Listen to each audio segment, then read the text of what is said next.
Well, maybe I'll start there with Domonique Foxworth, the ESPN writer, commentator for The Undefeated, former NFL quarterback, Harvard Business School grad. What a show off. He joins us now. Dominic, which quarterback you think is going to be hurt the most if there's no preseason games? I think I got to go with Burrow. I feel like that's the easy choice, but for the other rookie quarterbacks, there's really no expectation that they're going to start. Burrow is almost absolutely going to start day one and has no experience. His first career pass outside of practice is going to be a live NFL game. And no matter what we say about not having high expectations for that team, there's always high expectations for a rookie quarterback. And I think you can be ruined by that first season if it doesn't go well. And those other guys have some experience that I think they can fall back on. Would you rather face Cam Newton or Jared Stidham? Oh, that's a real question. Yeah, I mean, right now, going into this season, given that Stidham has been there, Cam we don't know. Is it even close? Nah, I mean, we don't know about Cam's physical health, but I don't think it's even close. What we've seen from Stidham on the field doesn't come close in the NFL or even in college, frankly. What we've seen from Stidham doesn't come close to the ceiling that Cam Newton has. So Stidham isn't a stiff, but he's certainly not the athlete that Cam Newton is. So even without knowing the system all that well, I'd be more concerned. Defensive players hate athletic quarterbacks, mobile quarterbacks, dual threat guys like that. There is no defense for that. They compromise you in every way. If you're in man, you turn your back on them, they get out. If you're in zone, they buy time. Man turns into zone. They throw deep passes. And then when you're Cam Newton and you're built like a defensive end, tackling him does not seem fun. Fortunately, I got it out of the league before that was a possibility for me. But I wonder about this. They were trying to usher in a new wave of quarterback here. Right. And like Lamar Jackson is the anomaly to me. Like, it's hard to find somebody who rushes for 1,200 yards and throws for over 30 touchdowns here. Right. Josh Allen runs, but I don't think he's capable of putting up those kind of numbers here. So Mahomes is capable of running, but he's known for his arm. So are we seeing a different type of quarterback, or is it just this is Lamar Jackson and maybe a little bit of Kyler Murray? No, I think we're absolutely seeing a different type of quarterback. It's impossible to name a team that has a young quarterback that is not athletic and doesn't run some plays. And the best quarterback we have is Patrick Mahomes, and even he runs quite a bit. You think of some of the biggest plays in the playoffs last year, that kind of lazy spin he did into the end zone against the Titans. That was a running play.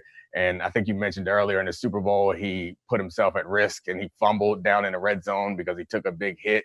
Like, everybody is going to run. That's the way that it's going to be. Maybe it shortens their careers, but that dynamic is something that's so important to put stress on the defense, because obviously it makes it easier for your running back to run the ball if people have to account for you. It makes it easier in the passing game if you can scramble and make things happen. We give a lot of credit to Andy Reid, but if you go through those playoffs, which I happened to do a couple of days, watch all the plays from the Chiefs playoffs again, so many of the pivotal plays were after Patrick Mahomes bought time with his athleticism. Some of them he actually ran, but so many of the big plays, he bought time with his athleticism and released the ball deep downfield. And to back up, what you're talking about, there have been 48 quarterback seasons with at least 500 rushing yards in NFL history. Exactly half have happened since 2010. Yeah, the game has changed, but the athletic quarterbacks have always been there. I think as they get older, they're going to have to develop something else because their athleticism will leave and also their bodies will break down. But you think back to, I wrote a piece with Mina Kimes before the draft where I said Lamar Jackson was the best. We said he was the best quarterback in the draft, and in the right situation, he would be great. But in that process, I went back and looked at a bunch of other quarterbacks, and John Elway was so athletic. And I rewatched the drive against the Browns, that important play. Every single play was something about his athleticism, was something about him buying time. All the passing plays were him scrambling, rolling out, maybe taking it for a short run, and also maybe connecting with someone down the field. All the pivotal plays in that drive. So it's not something that's new, but John obviously developed into a different type of a passer, and I don't think that's going to change. I think guys are running more now, but if you're going to have a long career, you're going to have to develop something else. But I'm completely fine. Honestly, I heard you in the first segment saying maybe you have an 8 or 7 year career. I'm fine. If you are here for a good time, not a long time, that is okay with me. I would rather have this version of Lamar Jackson than some watered down version of Lamar Jackson for 15 years. We're talking to Domonique Foxworth. He is a writer and commentator for The Undefeated, which is ESPN's content initiative exploring the intersections of sports, race, and culture. How necessary is it to have at least one preseason game, in particular this season? Yeah, I mean, I think, well, it's certainly not necessary because they aren't going to have it. So we'll figure out how players figure out things going forward. How important is it? Yeah, I mean, I think that this season is going to be a unique one, and it's going to benefit teams that have experience and teams that are efficient. So I think in the past, when you have a lot more time, maybe there are times where you can make the best of a longer offseason and you'll have maybe just 50% of your practices are productive. Now, that if that happens to a team now, they'll have a lot less time. So the teams that are able to be productive in that time and the teams that bring in players, and sadly, this goes to what the Patriots have always done. They've always prioritized experienced, smart guys over having kind of stars and rookies around them. That's been kind of the Patriots' motto of roster management, is they'll get some mid-level guys that don't cost a ton of money, but would normally be out of the league because they aren't big enough to warrant a big contract, but they aren't young enough to get the small contract. So teams who have those type of players, I think, will benefit, and teams who figure out ways to practice efficiently and get the best out of this time will benefit. And guys who have rookie head coaches, they're in trouble. Like that seems impossible. Yeah, I was wondering about Stefanski in Cleveland, that you're walking into a situation that feels real. It's tenuous here. It just feels like there's tension there. There's expectations there. But, man, it could either be great or it could go south quickly there. And you don't really get an off season, a preseason to get ready for just going into your first head coaching job. Yeah, I can't imagine what that must be like. And that team is a team that I think mentally and emotionally is on the brink. Like, there are some teams that could go through a losing streak and just have some installed confidence and maturity that this team hasn't developed yet. So it's going to be really hard for them, considering that they don't have a normal offseason, seeing how things go if they have a rough start in that division where they have at least two really tough defenses to go up against in the Ravens and the Steelers. Yeah, you start to wonder about this, even a simulated game. Mm-hmm. Like, you've been in simulated games. Right. It's not even a preseason game. Like, how do you prepare without having a game to really prepare for? Well, I mean, I think you can go back to college. That's what we did in college. We would start our seasons. First real game was a real game. There was no preseason games in college.